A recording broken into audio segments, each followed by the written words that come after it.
જય શ્રી કૃષ્ણ. પ્રિય મિત્રો, શું તમે ક્યારે વિચાર્યું છે કે માણસ સૌથી વધારે દુઃખી ક્યારે થાય છે? જ્યારે પૈસા ઓછા હોય ત્યારે, જ્યારે પોતાના લોકો સાથ છોડી દે ત્યારે, અથવા જ્યારે જીવનમાં નિષ્ફળતા મળે ત્યારે. ભગવાન શ્રી કૃષ્ણ કહે છે કે આમાંથી કોઈ પણ દુઃખનું મૂળ કારણ નથી. દુઃખનું સૌથી મોટું કારણ છે આસક્તિ. આસક્તિ એટલે કોઈ વ્યક્તિ, વસ્તુ, સંબંધ, પદ, પૈસા કે પોતાના વિચાર સાથે એટલા બધા જોડાઈ જવું કે તેના વગર જીવવું મુશ્કેલ લાગી પડે.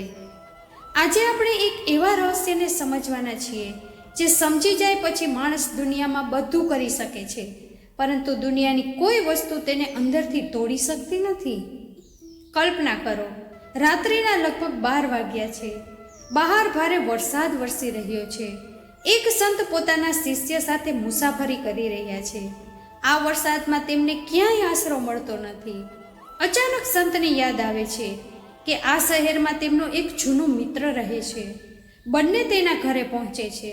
દરવાજા પર બેલ વગાડે છે. અંદરથી કોઈ જવાબ આવતો નથી. ફરી બેલ વગાડે છે. થોડી વાર પછી દરવાજો ખુલે છે.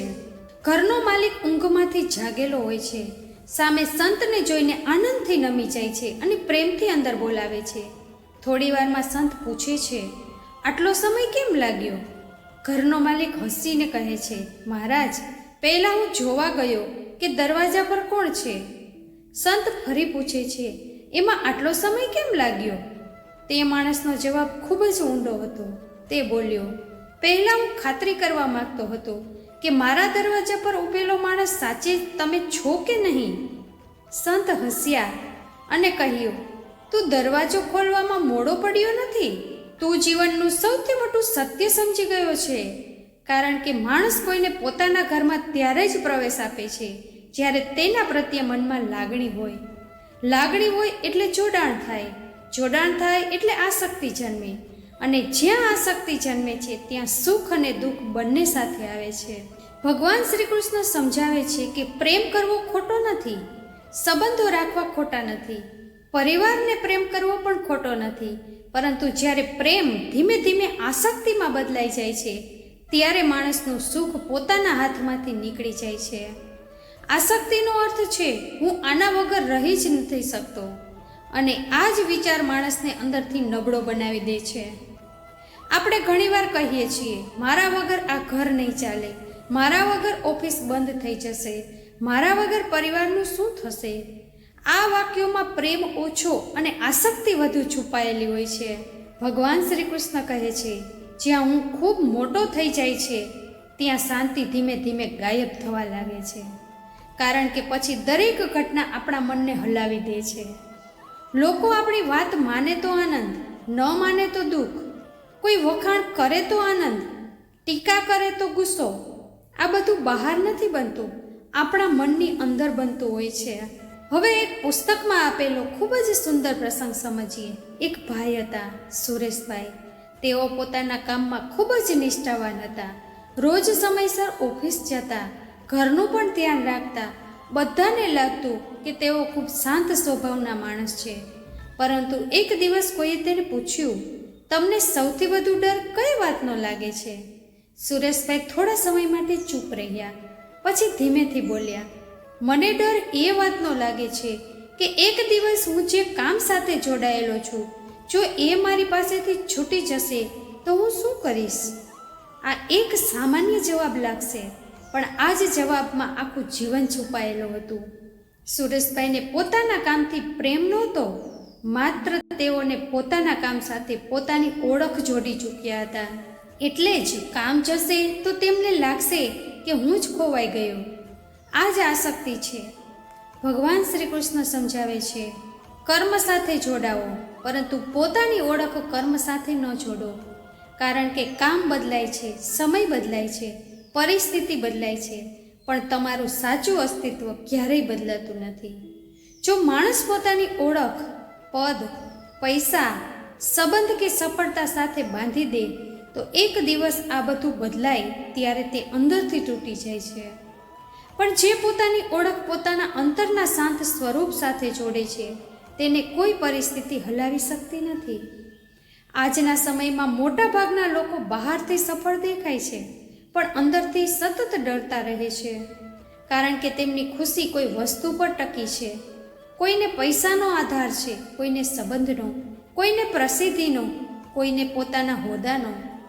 ભગવાન શ્રી કૃષ્ણ કહે છે, જ્યાં આધાર બહાર હશે ત્યાં ભય પણ બહારની વસ્તુઓથી જ રહેશે, પણ જ્યાં આધાર પોતાના અંતરમાં હશે ત્યાં શાંતિ કોઈ છીનવી શકશે નહીં. આ જ કારણ છે કે કર્મયોગનો પ્રથમ પાઠ છે કર્મ કરો, પૂરી નિષ્ઠાથી કરો, પૂરા પ્રેમથી કરો, પણ કર્મ સાથે એવી રીતે ચોંટી ન જાઓ કે તે જ તમારી ઓળખ બની જાય, કારણ કે આસક્તિ ધીમે ધીમે માણસને ગુલામ બનાવી દે છે અને ગુલામીમાં શાંતિ ક્યારેય મળતી નથી. આથી ભગવાન શ્રી કૃષ્ણ આપણને શીખવે છે કે જીવનમાં પ્રેમ રાખો, જવાબદારી રાખો, કર્તવ્ય નિભાવો, પરંતુ મનને સ્વતંત્ર રાખો. એ જ સાચા કર્મયોગની શરૂઆત છે. ભગવાન શ્રી કૃષ્ણ એક ખૂબ જ ઊંડી વાત સમજાવે છે. માણસને કોઈ વસ્તુ ક્યારેય દુઃખ આપતી નથી. દુઃખ આપે છે તેની સાથે જોડાયેલું, બંધાયેલું આપણું મન. જ્યાં મન બંધાય છે ત્યાં જ આસક્તિની શરૂઆત થાય છે. અને આસક્તિની સૌથી મોટી ખાસિયત એ છે કે શરૂઆતમાં તે પ્રેમ જેવી લાગે છે, પરંતુ ધીમે ધીમે ગુલામીમાં ફેરવાઈ જાય છે. માણસને ખબર પણ પડતી નથી કે ક્યારે તેણે કોઈ વ્યક્તિ, કોઈ સંબંધ, કોઈ વસ્તુ અથવા પોતાના કામને પોતાના સુખનું કેન્દ્ર બનાવી દીધું અને પછી તેના વગર જીવવું મુશ્કેલ લાગે છે. આ વાતને સમજવા માટે પુસ્તકમાં આપેલા સુરેશભાઈનું ઉદાહરણ ખૂબ સુંદર છે. સુરેશભાઈ પોતાના કામને ખૂબ પ્રેમ કરતા હતા. સવારે ઉઠતાથી લઈને રાત્રે સૂવા સુધી તેમના મનમાં કામ જ ફરતું રહેતું. રજા હોય તો પણ ઓફિસની ચિંતા, ઘરે હોય તો પણ ફાઇલોના વિચારો, પરિવાર સાથે બેઠા હોય ત્યારે પણ મન ઓફિસમાં જ હોય. ધીમે ધીમે કામ તેમનો ભાગ બની ગયો. પણ એક દિવસ તેમણે પોતાની અંદર જોયું. તેમને સમજાયું કે હવે તેઓ કામ નથી કરતા, પરંતુ કામ તેમને ચલાવી રહ્યું છે. આ જ આસક્તિ છે. જ્યારે આપણે કોઈ વસ્તુને સાંભળતા હોઈએ ત્યારે બધું સારું હોય છે, પરંતુ જ્યારે એ વસ્તુ આપણને સંભાળવા લાગે ત્યારે સમજવું કે આપણે બંધાઈ ગયા છીએ. ભગવાન શ્રી કૃષ્ણ કહે છે, માણસે પોતાનું દરેક કર્તવ્ય સંપૂર્ણ નિષ્ઠાથી કરવું જોઈએ. આળસથી નહીં, બેદરકારીથી નહીં, પણ એક વાત હંમેશા યાદ રાખવી: તમારું કર્તવ્ય તમારી ઓળખ નથી, તમારું પદ તમારી ઓળખ નથી, તમારી કમાણી તમારી ઓળખ નથી. આ બધું જીવનનો એક ભાગ છે, સંપૂર્ણ જીવન નથી. વિચાર કરો, જો કોઈ વ્યક્તિ આખું જીવન એક જ ખુરશી પર બેસીને કામ કરે અને એક દિવસ નિવૃત્ત થઈ જાય, તો શું તે વ્યક્તિનું અસ્તિત્વ ખતમ થઈ જાય? ના, બદલાય છે માત્ર હોદ્દો. પણ જે પોતાને માત્ર હોદ્દા સાથે ઓળખતો હતો તેને લાગે છે કે હવે હું કોઈ કામનો રહ્યો નથી. એટલે ભગવાન શ્રી કૃષ્ણ કહે છે, પોતાને ક્યારેય બહારની વસ્તુઓ સાથે માપશો નહીં, કારણ કે બહારની દરેક વસ્તુ બદલાવાની છે. આસક્તિનું બીજું ઉદાહરણ આપણા રોજિંદા જીવનમાં જોવા મળે છે. ઘરમાં નાના બાળકો હોય, માતા તેને ખૂબ પ્રેમ કરે છે. તેનો દરેક શ્વાસ બાળક સાથે જીવતો હોય છે. આ પ્રેમ ખૂબ પવિત્ર છે, પરંતુ જો એ પ્રેમ ધીમે ધીમે એવી આસક્તિ બની જાય કે બાળક થોડું દૂર જાય તો પણ માતા જીવી ન શકે, તો આ પ્રેમ હવે બંધન બની ગયો. ભગવાન શ્રી કૃષ્ણ પ્રેમ છોડવાનું નથી કહેતા. તેઓ કહે છે, પ્રેમ કરો, પણ પ્રેમમાં સ્વતંત્રતા હોવી જોઈએ. જે પ્રેમ શ્વાસ લેવા દે એ પ્રેમ છે, પણ જે પ્રેમ બાંધી દે એ આસક્તિ છે. આપણે ઘણી વખત કહીએ છીએ, મારા દીકરાએ મારી વાત જ માનવી જોઈએ, મારી પત્નીએ મારી ઈચ્છા પ્રમાણે જ જીવવું જોઈએ, મારા પતિએ હંમેશા મારી લાગણી સમજવી જોઈએ. આ અપેક્ષાઓમાંથી જ આસક્તિ જન્મે છે, અને જ્યાં અપેક્ષા હોય ત્યાં નિરાશા આવે જ છે.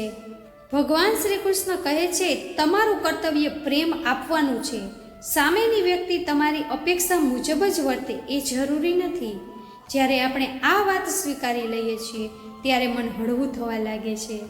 જીવનમાં એક ખૂબ સુંદર નિયમ છે: જેટલું વધુ પકડી રાખવાનો પ્રયત્ન કરશો એટલું વધુ ગુમાવવાનો ડર રહેશે, અને જેટલો વધુ ગુમાવવાનો ડર રહેશે એટલી વધુ ચિંતા રહેશે.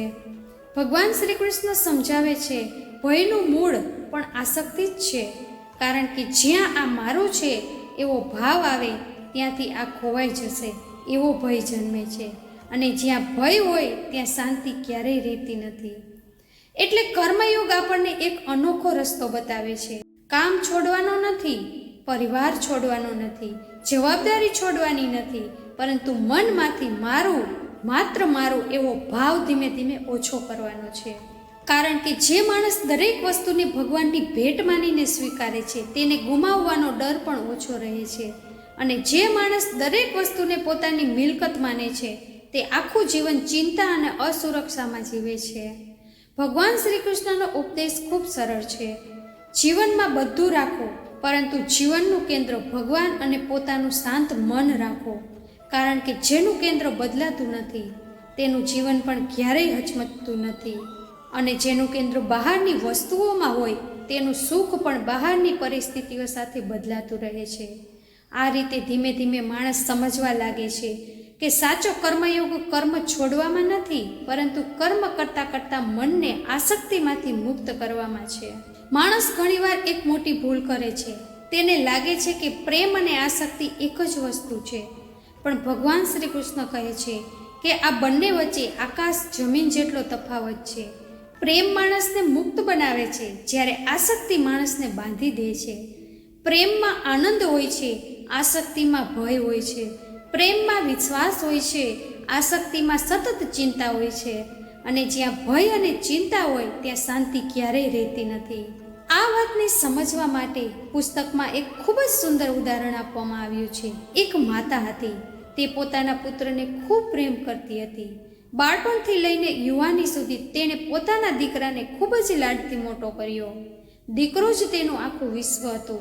તેના સુખમાં તેનું સુખ હતું, તેના દુઃખમાં તેનું દુઃખ હતું. સમય પસાર થયો, દીકરો મોટો થયો, લગ્ન થયા. પછી ધીમે ધીમે તેની જવાબદારીઓ વધી. હવે તે પત્ની, સંતાનો અને પોતાના કામમાં વ્યસ્ત રહેવા લાગ્યો. પરંતુ માતાનું મન હજુ પણ એ જ જગ્યાએ અટકેલું હતું. તે ઈચ્છતી હતી કે દીકરો પહેલાંની જેમ જ આખો સમય તેની સાથે વિતાવે. જ્યારે એવું ન બન્યું ત્યારે તેના મનમાં દુઃખ જન્મવા લાગ્યું. તેને લાગવા લાગ્યું, મારો દીકરો હવે બદલાઈ ગયો છે. પણ સાચે બદલાયું શું હતું? દીકરો નહીં, માતાની અપેક્ષા. અને અપેક્ષા પાછળ છુપાયેલી આસક્તિ. ભગવાન શ્રી કૃષ્ણ કહે છે, પ્રેમનો અર્થ કોઈને પોતાની પાસે બાંધી રાખવો નથી. પ્રેમનો અર્થ છે જે વ્યક્તિને તમે પ્રેમ કરો છો તેના સુખમાં પોતાનું સુખ જોવું. જો પ્રેમમાં સ્વાર્થ આવી જાય તો તે આસક્તિ બની જાય છે. જો પ્રેમમાં અધિકાર આવી જાય તો તે બંધન બની જાય છે. અને જો પ્રેમમાં અપેક્ષા આવી જાય તો તે દુઃખનું કારણ બની જાય છે. આપણે આપણા જીવનમાં પણ આ જ ભૂલ કરીએ છીએ. માતા કહે છે, મારો દીકરો મારી વાત જ માને. પિતા કહે છે, મારા બાળકો મારા સપના પૂરા કરે. પતિ કહે છે, મારી પત્ની હંમેશા મારી ઈચ્છા પ્રમાણે જ વર્તે. પત્ની કહે છે, મારા પતિએ હંમેશા મને જ સૌથી વધુ મહત્ત્વ આપવું જોઈએ. આ બધી લાગણીઓમાંથી માત્ર પાછળ પ્રેમ ઓછો અને આસક્તિ વધુ હોય છે. ભગવાન શ્રી કૃષ્ણ સમજાવે છે, જ્યારે આપણે કોઈ વ્યક્તિને બદલવાનો પ્રયત્ન કરીએ છીએ ત્યારે આપણે તેને પ્રેમ નથી કરતા, આપણી ઈચ્છાને પ્રેમ કરતા હોઈએ છીએ. વિચાર કરો, એક વૃક્ષ છે, તેની ડાળીઓ પર પક્ષીઓ બેસે છે, સાંજે આવે છે, સવારે ઉડી જાય છે. શું વૃક્ષ ક્યારેય પક્ષીઓને બાંધી રાખે છે? ના. છતાં પણ દરેક પક્ષી ફરી પાછું એ જ વૃક્ષ પર આવે છે. શા માટે? કારણ કે ત્યાં પ્રેમ છે, બંધન નથી. ભગવાન શ્રી કૃષ્ણ પણ આપણને આવો જ પ્રેમ શીખવે છે, જેમાં સંબંધ હોય પણ બંધન ન હોય, જેમાં લાગણી હોય પણ માલિકીનો ભાવ ન હોય. પુસ્તકમાં આગળ એક ખૂબ જ મહત્વની વાત કહેવામાં આવી છે. લાગણી છોડવાની નથી, લાગણી તો જીવનનો આધાર છે. માતા પિતા, સંતાનો, પતિ પત્ની, મિત્રો, આ બધા સંબંધો લાગણીથી જ જીવંત રહે છે. પરંતુ લાગણી એવી ન બનવી જોઈએ કે તેના વગર પોતાનું અસ્તિત્વ જ ખોવાઈ જાય. આ જ છે નિરાસક્ત પ્રેમ. એનો અર્થ એ નથી કે તમે પ્રેમ ઓછો કરો. એનો અર્થ એ છે કે પ્રેમમાં સ્વતંત્રતા ઉમેરો. ભગવાન શ્રી કૃષ્ણ કહે છે, તમને જે સંબંધો મળ્યા છે તે ભગવાનની ભેટ છે. તેમની સેવા કરો, તેમને પ્રેમ આપો, તેમનું ધ્યાન રાખો. પણ હંમેશા યાદ રાખો, કોઈ પણ વ્યક્તિ કાયમ માટે તમારી પાસે રહેવાની નથી અને તમે પણ કાયમ માટે અહીં રહેવાના નથી. આ સત્ય સ્વીકારી લેનાર માણસ સંબંધોને વધુ પ્રેમથી જીવે છે, કારણ કે તેને દરેક ક્ષણનું મૂલ્ય સમજાય છે. આસક્તિ માણસને કહે છે, તું મારા વગર જીવી નહીં શકે, જ્યારે પ્રેમ કહે છે, તું જ્યાં પણ રહે ખુશ રહે. આ બંને વાક્યોમાં આખું જીવન છુપાયેલું છે. ભગવાન શ્રી કૃષ્ણનો ઉપદેશ પણ આવો જ છે. કોઈને એટલો પ્રેમ કરો કે તેને તમારી નજીક શાંતિ મળે, પણ એટલો અધિકાર ક્યારેય ન જમાવો કે તેને તમારી પાસે રહેવું બોજ લાગે. જ્યારે માણસ સંબંધોમાંથી માલિકીનો ભાવ દૂર કરે ત્યારે સંબંધો વધુ સુંદર બને છે. જ્યારે અપેક્ષા ઓછી થાય છે ત્યારે ફરિયાદો પણ ઓછી થાય છે. જ્યારે ફરિયાદો ઓછી થાય છે ત્યારે પ્રેમ ફરીથી ખીલવા લાગે છે. અને એ જ ક્ષણે માણસ સમજે છે કે સાચો પ્રેમ ક્યારેય બાંધતો નથી. સાચો પ્રેમ તો હંમેશા મુક્ત કરે છે. ભગવાન શ્રી કૃષ્ણનો કર્મયોગ પણ આપણને આ જ શીખવે છે. સંબંધો નિભાવો, પ્રેમથી નિભાવો, પૂરી જવાબદારીથી નિભાવો, પરંતુ મનને આસક્તિની સાંકળોથી મુક્ત રાખો. ત્યારે જ જીવનમાં સાચી શાંતિ, સ્થિરતા અને આનંદનો અનુભવ થાય છે. જીવનમાં એક પ્રશ્ન દરેક માણસે પોતાની જાતને પૂછવો જોઈએ. જો આજે મારી પાસે રહેલી દરેક વસ્તુ મારી પાસેથી છીનવાઈ જાય તો શું હું એ જ માણસ રહીશ? ઘણા લોકો તરત જ કહેશે ના, કારણ કે તેમણે પોતાની ઓળખ પોતાની અંદર નહીં પરંતુ બહારની વસ્તુઓમાં બનાવી છે. કોઈ પોતાની નોકરીથી ઓળખાય છે, કોઈ પોતાના હોદ્દાથી, કોઈ પોતાની સંપત્તિથી, કોઈ પોતાની પ્રસિદ્ધિથી. અને જ્યારે આમાંથી કંઈક છીનવાઈ જાય છે ત્યારે માણસને લાગે છે કે તેનું આખું જીવન જ ખાલી થઈ ગયું. ભગવાન શ્રી કૃષ્ણ કહે છે, માણસનું સાચું અસ્તિત્વ ક્યારેય બદલાતું નથી. બદલાય છે તો માત્ર તેની ભૂમિકાઓ. આજે તમે પિતા છો, કાલે દાદા બનશો. આજે કર્મચારી છો, કાલે નિવૃત્ત થશો. આજે યુવાન છો, કાલે વૃદ્ધ બનશો. પણ આ બધા બદલાવ વચ્ચે જે તમે છો તે ક્યારેય બદલાતા નથી. આ સત્ય ભૂલી જવાથી જ દુઃખની શરૂઆત થાય છે. એક સરસ ઉદાહરણ આપવામાં આવ્યું છે. એક મોટા અધિકારી હતા. વર્ષો સુધી ખૂબ મોટી કંપનીના મેનેજર તરીકે કામ કર્યું. તેમને ખૂબ માન સન્માન મળ્યું હતું. લોકો ઊભા થઈને સલામ કરતા હતા. તેમના એક નિર્ણયથી આખા વિભાગનું કામ બદલાઈ જતું. દરેક વ્યક્તિ તેમની સલાહ લેતી. તેમને લાગતું હતું કે આ જ જીવન છે. સમય આવ્યો, તેઓ નિવૃત્ત થયા. બીજા જ દિવસે સવારે ઉઠ્યા. કોઈ ફોન નહીં, કોઈ મીટિંગ નહીં, કોઈ તેમને પૂછવા આવ્યું નહીં. ઓફિસમાં જે લોકો દરરોજ તેમની આસપાસ રહેતા હતા તેઓ પોતાના કામમાં વ્યસ્ત થઈ ગયા. થોડા દિવસોમાં તેમને લાગવા લાગ્યું કે હવે મારી જરૂરત કોઈને નથી. ધીમે ધીમે તેઓ નિરાશામાં ડૂબવા લાગ્યા. ઘરમાં રહેવા છતાં મન એકલું પડી ગયું. પ્રશ્ન એ નહોતો કે નોકરી છૂટી ગઈ, પ્રશ્ન એ હતો કે તેમની ઓળખ નોકરી સાથે બંધાઈ ગઈ હતી. અને જ્યારે નોકરી ગઈ ત્યારે તેમને લાગ્યું કે હું પણ ખોવાઈ ગયો. ભગવાન શ્રી કૃષ્ણ સમજાવે છે, આ જ આસક્તિનું સૌથી મોટું પરિણામ છે. જ્યારે આપણે કોઈ એક ભૂમિકાને જ પોતાનું સંપૂર્ણ જીવન બનાવી દઈએ છીએ ત્યારે એ ભૂમિકા બદલાતા જ આપણે તૂટી જઈએ છીએ. પણ જે માણસ સમજે છે કે હું માત્ર આ પદ નથી, હું માત્ર આ હોદ્દો નથી, હું માત્ર આ નામ નથી, તે કોઈ પણ પરિવર્તનમાં પણ શાંત રહી શકે છે. આ વાત આજે માત્ર નિવૃત્ત લોકો માટે જ નથી, આજના યુવાનો માટે પણ એટલી જ સાચી છે. આજે સોશિયલ મીડિયા પર કોઈ પોસ્ટને લાખો લોકો પસંદ કરે તો આનંદ, અને જો કોઈ પોસ્ટને કોઈ ન જુએ તો મન ઉદાસ થઈ જાય. શા માટે? કારણ કે પોતાની કિંમત હવે લોકોની પ્રશંસા પર આધારિત થઈ ગઈ છે. ભગવાન શ્રી કૃષ્ણ કહે છે, જો તમારું સુખ બીજાના હાથમાં હશે તો તમારું દુઃખ પણ બીજાના હાથમાં જ રહેશે. એટલે પોતાનું મૂલ્ય ક્યારેય બહાર શોધશો નહીં, પોતાનું મૂલ્ય પોતાના અંતરમાં શોધો. વિચાર કરો, એક અભિનેતા ફિલ્મમાં રાજાનો અભિનય કરે છે, બીજી ફિલ્મમાં ભિખારીનો, ત્રીજી ફિલ્મમાં શિક્ષકનો. શું દરેક પાત્ર બદલાતા અભિનેતા બદલાઈ જાય છે? ના, પાત્ર બદલાય છે પણ અભિનેતા એ જ રહે છે. આપણા જીવનમાં પણ આવું જ છે. ભગવાને આપણને ઘણી ભૂમિકાઓ આપી છે. દીકરો, દીકરી, પતિ, પત્ની, માતા, પિતા, કર્મચારી, માલિક, આ બધી ભૂમિકાઓ છે. પણ આપણી ભૂમિકાને જ પોતાનું અસ્તિત્વ માની લઈએ છીએ અને ત્યાંથી જ દુઃખની શરૂઆત થાય છે. ભગવાન શ્રી કૃષ્ણ કહે છે, તમારી દરેક જવાબદારી સંપૂર્ણ નિષ્ઠાથી નિભાવો, પરંતુ દિવસના અંતે એક વાત યાદ રાખજો, આ બધું મારી ભૂમિકા છે, મારું સાચું સ્વરૂપ નથી. જ્યારે માણસ આ સમજવા લાગે છે ત્યારે તેની અંદરથી અહંકાર પણ ઓગળવા લાગે છે અને ભય પણ ઓછો થવા લાગે છે. જીવનમાં પરિવર્તન આવવાનું જ છે. કોઈ પણ પદ કાયમ રહેતું નથી. કોઈ પણ સંબંધ હંમેશા એકસરખો રહેતો નથી. કોઈ પણ શરીર હંમેશા યુવાન રહેતું નથી. જે બદલાવને સ્વીકારી લે છે તે હંમેશા શાંત રહે છે અને જે બદલાવ સામે લડતો રહે છે તે હંમેશા દુઃખી રહે છે. ભગવાન શ્રી કૃષ્ણનો ઉપદેશ છે, પરિવર્તનને રોકવાનો પ્રયત્ન ન કરો, પરિવર્તન વચ્ચે પોતાને સ્થિર બનાવવાનો પ્રયત્ન રાખો. આ જ કર્મયોગનો આગળનો પાઠ છે. કર્મ કરો, જવાબદારી નિભાવો, સફળતા મળે તો વિનમ્ર રહો, પરિસ્થિતિ બદલાય તો ધીરજ રાખો અને ક્યારેય પોતાની ઓળખ કોઈ એક વસ્તુ, વ્યક્તિ કે પદ સાથે ન બાંધો. કારણ કે જે માણસ પોતાની ઓળખ ભગવાન દ્વારા મળેલા શાશ્વત આત્મ સ્વરૂપ સાથે જોડે છે તેને દુનિયાની કોઈ પણ પરિસ્થિતિ લાંબા સમય સુધી દુઃખી કરી શકતી નથી. આ જ નિરાસક્ત જીવનની સાચી શરૂઆત છે. ભગવાન શ્રી કૃષ્ણ જીવનની સૌથી ઊંડી વાતોને પણ ખૂબ જ સરળ રીતે સમજાવે છે. કારણ કે સત્ય ક્યારેય મુશ્કેલ નથી હોતું, મુશ્કેલ તો આપણું મન બનાવે છે. આસક્તિ શું છે તેને સમજવા માટે પુસ્તકમાં એક ખૂબ જ સુંદર અને સરળ ઉદાહરણ આપવામાં આવ્યું છે. એક દિવસ એક માણસ રસ્તા પરથી પસાર થઈ રહ્યો હતો. તેના હાથમાં ગરમા ગરમ રોટલી હતી. અચાનક એક ભૂખ્યો કૂતરો તેની પાછળ દોડવા લાગ્યો. માણસને લાગ્યું કે કદાચ કૂતરો હુમલો કરશે. તે થોડો ગભરાઈ ગયો.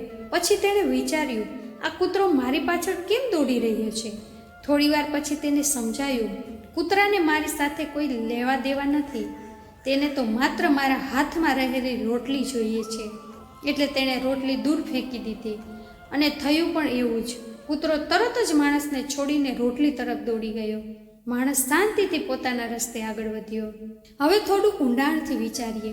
કૂતરો માણસની પાછળ નહોતો પડ્યો, તે રોટલીની પાછળ પડ્યો હતો. પણ જ્યાં સુધી રોટલી માણસના હાથમાં હતી ત્યાં સુધી માણસને લાગતું રહ્યું કે કૂતરો મારી પાછળ છે. આ જ વાત આપણા જીવનમાં પણ થાય છે. ઘણી વખત આપણે કહીએ છીએ, લોકો મારી પાછળ પડ્યા છે, મને કોઈ શાંતિથી જીવવા દેતું નથી, બધા મને જ હેરાન કરે છે. પરંતુ ઘણીવાર સત્ય કંઈક બીજું જ હોય છે. લોકો આપણા પાછળ નથી પડતા, આપણી પાસે રહેલી વસ્તુઓ પાછળ પડે છે અને આપણે એ વસ્તુઓને પોતાની ઓળખ બનાવી દીધી હોય છે. ભગવાન શ્રી કૃષ્ણ સમજાવે છે, જ્યાં સુધી મનમાં આ મારું છે એવો ભાવ રહેશે ત્યાં સુધી ભય રહેશે, ચિંતા રહેશે, અસુરક્ષા રહેશે. કારણ કે જે વસ્તુને આપણે મારી કહીએ છીએ તે ગુમાવવાનો ડર હંમેશા રહેવાનો જ છે. આથી જ આસક્તિ આપણને સતત અશાંત રાખે છે. વિચાર કરો, એક બાળક નવા રમકડા માટે ખૂબ જ જીદ કરે છે. ઘરે રમકડું આવે છે, 1-2 દિવસ સુધી તે ખૂબ ખુશ રહે છે.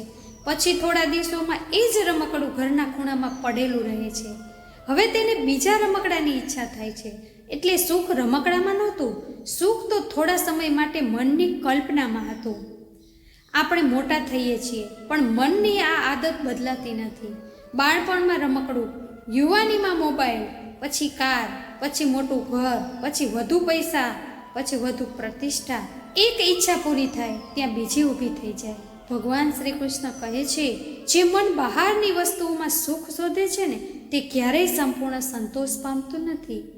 આજના સમયમાં એક માણસ વિચારે છે, જો મારી પાસે આટલા પૈસા આવી જશે તો હું ખૂબ ખુશ થઈ જઈશ. પણ પૈસા આવ્યા પછી નવી ચિંતા શરૂ થાય છે. હવે આ પૈસા સાચવવા કેવી રીતે? જો નુકસાન થઈ જશે તો? જો કોઈ લઈ લેશે તો? સુખ આવ્યું નહીં, માત્ર ચિંતાનો વિષય બદલાઈ ગયો. ભગવાન શ્રી કૃષ્ણ કહે છે, બહારની વસ્તુઓનો ઉપયોગ કરો પણ તમારી શાંતિને તેમના પર આધારિત ન બનાવો. પુસ્તકનો આ પ્રસંગ આપણને એક ખૂબ મોટો પાઠ શીખવી જાય છે. જો માણસ પોતાના મનમાંથી મારું મારુંનો ભાવ થોડો ઓછો કરી દે તો જીવન ઘણું હળવું થઈ જાય. કારણ કે ત્યારે દરેક વસ્તુને તે ભગવાનની અમાનત માને છે. જે મળ્યું છે તેનો આનંદ માણે છે, જે જાય છે તેને સ્વીકારી લે છે, જે આવશે તેનું સ્વાગત કરે છે. આ જ નિરાસક્ત જીવન છે. ભગવાન શ્રી કૃષ્ણનો ઉપદેશ ક્યારેય એવો નથી કે બધું છોડી દો. તેઓ કહે છે, ઘર રાખો, પરિવાર રાખો, ધંધો રાખો, ધન કમાવો, સફળતા મેળવો, પણ એક વાત હંમેશા યાદ રાખો, આ બધું તમારા જીવનનો ભાગ છે, તમારું જીવન નથી. જે દિવસે આ તફાવત સમજાઈ જશે તે દિવસે મનની ઘણી બધી ચિંતાઓ આપોઆપ ઓછી થઈ જશે.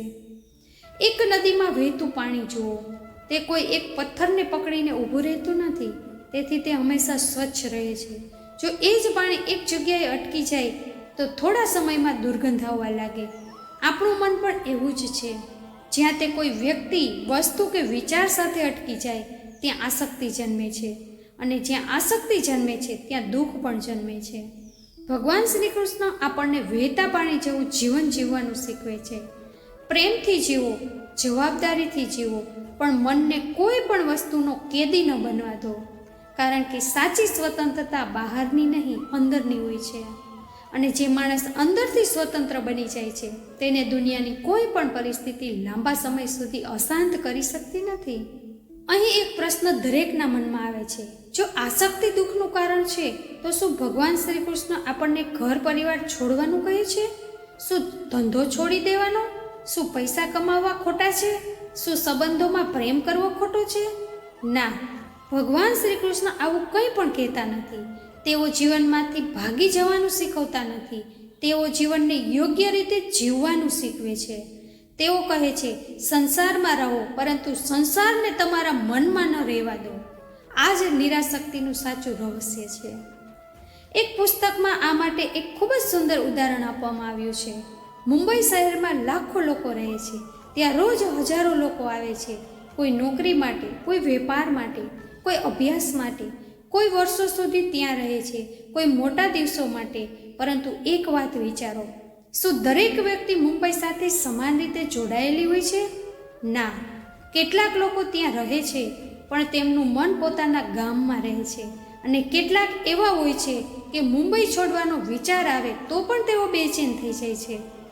શહેર એક જ છે, પરંતુ મનનો સંબંધ અલગ છે. એટલે સમસ્યા શહેરમાં નથી, સમસ્યા મનની આસક્તિમાં છે.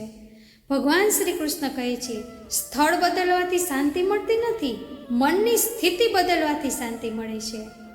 ઘણા લોકો કહે છે, જો હું આ શહેર છોડી દઈશ તો ખુશ થઈ જઈશ, જો મને બીજી નોકરી મળી જશે તો જીવન સારું થઈ જશે, જો આ સમસ્યા દૂર થઈ જશે તો મને શાંતિ મળી જશે. પરંતુ હકીકતમાં એવું થતું નથી, કારણ કે મન જ્યાં જાય છે ને તે પોતાની આસક્તિઓને પણ સાથે લઈ જાય છે. એટલે બહારનું સરનામું બદલવાથી જીવન બદલાતું નથી, અંદરનો સ્વભાવ બદલવાથી જીવન બદલાય છે. ભગવાન શ્રી કૃષ્ણ સમજાવે છે, માણસે કમળના ફૂલ જેવું જીવન જીવવું જોઈએ. કમળ આખો દિવસ પાણીમાં રહે છે, પણ પાણીનું એક ટીપું પણ તેની પાંખડીને ભીંજવી શકતું નથી. એ જ રીતે માણસે સંસારમાં રહેવું જોઈએ, જવાબદારીઓ વચ્ચે રહેવું જોઈએ, પ્રેમ કરવો જોઈએ, મહેનત કરવી જોઈએ, પણ મનને આસક્તિથી બચાવવું જોઈએ, કારણ કે જ્યાં મન મુક્ત છે ત્યાં જીવન સુંદર છે. વિચાર કરો, એક મુસાફર ટ્રેનમાં બેઠો છે. ટ્રેનમાં બેઠો હોય ત્યારે તે પોતાની સીટનો ઉપયોગ કરે છે, પાણી પીવે છે, આરામ કરે છે, પરંતુ તેને ખબર હોય છે કે આ સીટ કાયમ માટે મારી નથી. સ્ટેશન આવશે અને મને ઉતરી જવાનું છે. એટલે જ્યારે ઉતરવાનો સમય આવે છે ત્યારે તે શાંતિથી પોતાનો સામાન લઈને ઉતરી જાય છે. પણ જો એ જ મુસાફર વિચારવા લાગે કે આ સીટ હવે મારી જ છે, તો ઉતરવાનો સમય આવે ત્યારે તેને દુઃખ થશે. આપણું જીવન પણ આવું જ છે. ભગવાને જે કંઈ આપ્યું છે તે થોડા સમય માટે આપ્યું છે. એક દિવસ બધું અહીં જ રહી જવાનું છે. આ સત્યને જે સ્વીકારી લે છે તેનું મન હળવું બની જાય છે. ભગવાન શ્રી કૃષ્ણનો ઉપદેશ છે કે આપણે કોઈ વસ્તુના માલિક નથી, આપણે માત્ર સંભાળ રાખનારા છીએ. ઘર હોય, ધંધો હોય, સંપત્તિ હોય, સંબંધો હોય, આ બધું ભગવાનની ભેટ છે. તેનો સદુપયોગ કરવો આપણું કર્તવ્ય છે, પરંતુ તેને પોતાની કાયમી મિલકત માનવી એ જ આસક્તિ છે, અને આસક્તિ જ દુઃખનું મૂળ છે. વિચાર કરો, એક માળી બગીચામાં દરરોજ પાણી આપે છે, છોડની સંભાળ રાખે છે, સૂકેલા પાંદડા દૂર કરે છે, ફૂલ ખીલે ત્યારે આનંદ અનુભવે છે, પરંતુ તેને ખબર હોય છે કે હું ફક્ત સંભાળ રાખનાર છું. ફૂલને ખીલવાનું હોય તો ખીલે, કરમાવાનું હોય તો કરમાય. મારું કર્તવ્ય સેવા કરવાનું છે. ભગવાન શ્રી કૃષ્ણ પણ આપણને આવું જ જીવન જીવવાનું કહે છે. તમારું કર્તવ્ય પ્રેમથી કરો, નિષ્ઠાથી કરો, સંપૂર્ણ મનથી કરો, પરંતુ પરિણામ અને માલિકીનો અહંકાર ભગવાનને સમર્પિત કરી દો. જ્યારે માણસ આવું કરવાનું શરૂ કરે છે ત્યારે ધીમે ધીમે તેના જીવનમાં એક અદ્ભુત પરિવર્તન આવે છે. નિષ્ફળતા તેને તોડી શકતી નથી, સફળતા તેને અહંકારી બનાવી શકતી નથી, પ્રશંસા તેને ઉડાડી શકતી નથી, ટીકા તેને હચમચાવી શકતી નથી, કારણ કે હવે તેનું મન બહારની પરિસ્થિતિઓ પર આધારિત નથી. ભગવાન શ્રી કૃષ્ણ કહે છે, જે માણસ દરેક પરિસ્થિતિમાં પોતાનું મન સ્થિર રાખે છે તે જ સાચો કર્મયોગી છે, તે જ સાચા અર્થમાં સ્વતંત્ર છે અને તે જ જીવનનો સાચો આનંદ અનુભવી શકે છે. ધીમે ધીમે માણસને સમજાય છે કે નિરાશક્તિનો અર્થ જીવન છોડવું નથી, પરંતુ જીવનને ભગવાનની ભેટ સમજીને દરેક ક્ષણને પ્રેમથી જીવતા જીવતા મનને બંધનોથી મુક્ત કરવું છે. ધીમે ધીમે આપણે આ શક્તિનું રહસ્ય સમજતા ગયા. આ શક્તિ કેવી રીતે જન્મે છે, કેવી રીતે મનને બાંધી દે છે, કેવી રીતે માણસ પોતાની ઓળખ બહારની વસ્તુઓમાં શોધવા લાગે છે અને કેવી રીતે ભગવાન શ્રી કૃષ્ણ આપણને નિરાસક્ત જીવન જીવવાનો માર્ગ બતાવે છે. પરંતુ હવે સૌથી મહત્વનો પ્રશ્ન છે, આખરે સાચો કર્મયોગી કોણ છે? શું તે માણસ જે જંગલમાં જઈને રહે? શું તે જે દુનિયાના બધા સંબંધો છોડી દે? શું તે જે ઘર, પરિવાર અને જવાબદારીનો ત્યાગ કરી દે? ભગવાન શ્રી કૃષ્ણ ગીતામાં જવાબ આપતા ખૂબ જ સ્પષ્ટ કહે છે, ના, સાચો કર્મયોગી એ નથી જે સંસાર છોડે છે. સાચો કર્મયોગી તો એ છે જે સંસારમાં રહીને પણ પોતાના મનને બંધનોથી મુક્ત રાખે છે. વિચાર કરો, એક નાવ આખો દિવસ પાણીમાં રહે છે. પાણી વગર નાવ ચાલી પણ શકે નહીં, પરંતુ જ્યાં સુધી પાણી નાવની બહાર છે ત્યાં સુધી નાવ સુરક્ષિત રહે છે. પણ જો એ જ પાણી નાવની અંદર ભરાવા લાગે તો ધીમે ધીમે નાવ ડૂબવા લાગે છે. આપણું જીવન પણ આવું જ છે. સંસાર આપણા જીવનની બહાર રહે ત્યાં સુધી કોઈ સમસ્યા નથી, પરંતુ જ્યારે સંસાર મનની અંદર ભરાઈ જાય ત્યારે ચિંતા, ભય, ક્રોધ અને દુઃખ જન્મે છે. ભગવાન શ્રી કૃષ્ણ કહે છે, સંસારમાં રહો, પણ સંસારને મનની અંદર ઘર ન બનવા દો. આજે ઘણા લોકો દિવસ રાત મહેનત કરે છે. સવારે ઉઠે ત્યારથી રાત્રે સૂવે ત્યાં સુધી દોડતા જ રહે છે. તેમને લાગે છે, હું મારા પરિવાર માટે કરી રહ્યો છું. આ વિચાર ખૂબ સુંદર છે, પરંતુ ધીમે ધીમે આ મહેનત સાથે એક બીજી વસ્તુ પણ જોડાઈ જાય છે, પરિવારની ચિંતા, પરિણામની ચિંતા. જો સફળ નહીં થાવ તો? જો લોકો મારા વિશે ખરાબ વિચારશે તો? જો મારું નુકસાન થઈ જશે તો?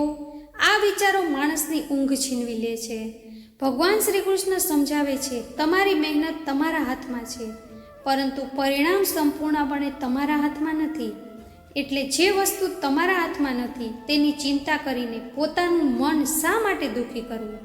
તમારું કર્તવ્ય છે પ્રામાણિક પ્રયત્ન કરવો, બાકીનું ભગવાન પર છોડવું. જીવનમાં ઘણી વખત એવું બને છે કે આપણે ખૂબ મહેનત કરીએ છીએ, છતાં પણ પરિણામ આપણી ઈચ્છા પ્રમાણે આવતું નથી.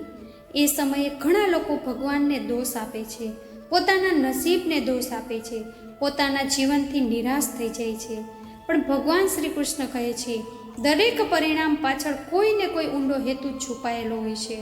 જે આજે નુકસાન લાગે છે એ કાલે આશીર્વાદ પણ બની શકે છે, અને જે આજે લાભ લાગે છે તે કાલે મુશ્કેલીનું કારણ પણ બની શકે છે. એટલે પરિણામ કરતાં કર્તવ્ય પર ધ્યાન આપનાર માણસ ક્યારેય લાંબા સમય સુધી દુઃખી થતો નથી. વિચાર કરો, એક ખેડૂત પોતાના ખેતરમાં બીજ વાવે છે, દરરોજ પાણી આપે છે, જમીનની સંભાળ રાખે છે, પરંતુ તે દર કલાકે જમીન ખોદીને નથી જોતો કે બીજ ઉગ્યું કે નહીં, કારણ કે તેને વિશ્વાસ હોય છે કે જો મેં મારું કર્તવ્ય કર્યું છે તો યોગ્ય સમયે પાક જરૂર આવશે. આ જ વિશ્વાસ કર્મયોગનો આધાર છે.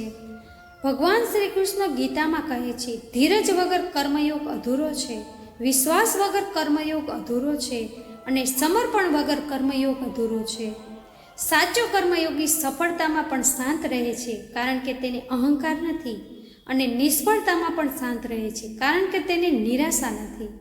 તે જાણે છે આજે જે મળ્યું છે તે પણ ભગવાનની કૃપા છે, અને આજે જે નથી મળ્યું તેમાં પણ ભગવાનનું કોઈ હિત છુપાયેલું હોય છે. આવો માણસ ફરિયાદ નથી કરતો, તે દરેક પરિસ્થિતિમાંથી કંઈક શીખે છે, દરેક અનુભવથી વધુ મજબૂત બને છે, અને દરેક દિવસ ભગવાન પ્રત્યે વધુ કૃતજ્ઞ બને છે. ભગવાન શ્રી કૃષ્ણ આપણને શીખવે છે, જીવનમાં પ્રેમ રાખો, પરિવારને સમય આપો, પ્રામાણિકતાથી ધંધો કરો, નિષ્ઠાથી નોકરી કરો, સમાજ માટે સારું કામ કરો, પણ આ બધું કરતાં કરતાં એક વાત ક્યારેય ભૂલશો નહીં. તમારી શાંતિ કોઈ વ્યક્તિ, કોઈ વસ્તુ, કોઈ પદ કે કોઈ પરિણામ પર આધારિત ન હોવી જોઈએ. કારણ કે જે માણસ પોતાની શાંતિને ભગવાનમાં અને પોતાના કર્તવ્યમાં શોધી લે છે, તેને દુનિયાની કોઈ પણ પરિસ્થિતિ લાંબા સમય સુધી હલાવી શકતી નથી. એ જ સાચો કર્મયોગી છે, એ જ સાચો નિરાસક્ત માણસ છે, અને એ જ માણસ જીવનના દરેક ઉતાર ચઢાવ વચ્ચે પણ સ્મિત સાથે આગળ વધતો રહે છે. મિત્રો, જો આજની આ આખી વાતનો એક જ સાર કાઢવો હોય તો ભગવાન શ્રી કૃષ્ણ આપણને માત્ર એટલું જ કહે છે કે જીવનમાં બધું મેળવો, પરંતુ કોઈ પણ વસ્તુને તમારા મનનો માલિક ન બનવા દો. પરિવાર રાખો, પણ પરિવારમાં પ્રેમ રાખો, બંધન નહીં. ધન કમાવો, પણ ધનની સેવા કરો, ધનના ગુલામ ન બનો. સફળતા મેળવો, પણ સફળતા તમારા સ્વભાવને બદલી ન નાખે. અને જો ક્યારેય નિષ્ફળતા મળે તો તેને તમારા આત્મવિશ્વાસને તોડી નાખવાની પરવાનગી ન આપો. કારણ કે જીવનમાં જે કંઈ બદલાય છે તે ક્યારેય આપણું સાચું અસ્તિત્વ હોઈ જ શકતું નથી. ભગવાન શ્રી કૃષ્ણ ભગવદ્ ગીતામાં સમજાવે છે કે માણસનું સાચું બળ બહાર નથી, તેના મનની સ્થિરતામાં છે. જે માણસ દરેક પરિસ્થિતિમાં પોતાના મનને શાંત રાખી શકે છે, જે સફળતા અને નિષ્ફળતા બંનેને સમાન રીતે સ્વીકારી શકે છે, જે પ્રેમ કરે પણ આસક્ત ન બને, જે પોતાની જવાબદારી પૂર્ણ નિષ્ઠાથી નિભાવે પરંતુ પરિણામનો ભાર ભગવાન પર છોડી દે, એ જ સાચા અર્થમાં કર્મયોગી છે. વિચાર કરો, આપણે દુનિયામાં ખાલી હાથે આવ્યા હતા અને એક દિવસ ખાલી હાથે જ જવાના છીએ. તો પછી આ થોડા વર્ષોના જીવનમાં શા માટે આટલી ચિંતા, શા માટે આટલો અહંકાર, શા માટે આટલો ક્રોધ અને શા માટે આટલી આસક્તિ? જે મળ્યું છે તે ભગવાનની કૃપાથી મળ્યું છે. જે નથી મળ્યું, કદાચ તેની પાછળ ભગવાનનો કોઈ ઊંડો હેતુ હશે. એટલે જીવનને ફરિયાદ સાથે નહીં, પરંતુ કૃતજ્ઞતા સાથે જીવવાનું શીખો. આજથી એક નાનો સંકલ્પ કરીએ. અમે અમારા દરેક કર્તવ્યને સંપૂર્ણ નિષ્ઠાથી નિભાવશું, દરેક સંબંધને પ્રેમથી જીવશું, પરંતુ આપણા મનની શાંતિને કોઈ વ્યક્તિ, કોઈ વસ્તુ કે કોઈ પરિણામના હાથમાં નહીં સોંપીએ. કારણ કે જ્યારે મન ભગવાનના વિશ્વાસ સાથે જોડાય છે, ત્યારે દુનિયાની સૌથી મોટી મુશ્કેલી પણ માણસને તોડી શકતી નથી. અને જ્યારે મન આસક્તિના બંધનમાંથી મુક્ત થઈ જાય છે, ત્યારે સામાન્ય જીવન પણ અસાધારણ આનંદથી ભરાઈ જાય છે. ભગવાન શ્રી કૃષ્ણનો આ દિવ્ય ઉપદેશ માત્ર સાંભળવા માટે નથી, પરંતુ જીવનમાં ઉતારવા માટે છે. જો આપણે આમાંથી એક પણ વાતને જીવનમાં સાચા દિલથી અપનાવી લઈએ તો ધીમે ધીમે ચિંતા ઓછી થશે, ભય ઓછો થશે, ક્રોધ ઓછો થશે અને મનમાં એવી શાંતિનો અનુભવ થશે જે કોઈ પણ ભૌતિક વસ્તુ ક્યારેય આપી શકતી નથી. મિત્રો, જો આજનો શ્રી કૃષ્ણનો આ દિવ્ય ઉપદેશ તમારા હૃદયને સ્પર્શી ગયો હોય તો આ જ્ઞાનને માત્ર તમારી પાસે જ સીમિત ન રાખશો. આ વિડીયોને જરૂરથી લાઈક કરો, તમારા પરિવાર અને મિત્રો સાથે શેર કરો, જેથી ભગવદ્ ગીતાનો આ અમૂલ્ય સંદેશ વધુને વધુ લોકો સુધી પહોંચી શકે. અને જો તમે ભગવદ્ ગીતા, શ્રી કૃષ્ણના પ્રેરણાદાયક ઉપદેશો, આધ્યાત્મિક વાર્તાઓ અને જીવનને બદલનારી આવી જ જ્ઞાનવર્ધક વિડીયો નિયમિત જોવા માંગતા હો તો અમારી ચેનલને સબસ્ક્રાઈબ કરીને બેલનું બટન પણ જરૂર દબાવી દેજો, જેથી આવનારી કોઈ પણ વિડીયો તમે ચૂકી ન જાઓ. અને બાજુમાં આપેલ હાઈપ બટન પર પણ પ્રેસ કરજો, જેથી અનેક લોકો સુધી આ વિડીયો પહોંચી શકે. ભગવાન શ્રી કૃષ્ણના આશીર્વાદ તમારા અને તમારા સમગ્ર પરિવાર પર હંમેશા માટે વરસતા રહે એવી આશા સાથે બધાને જય શ્રી કૃષ્ણ. રાધે રાધે.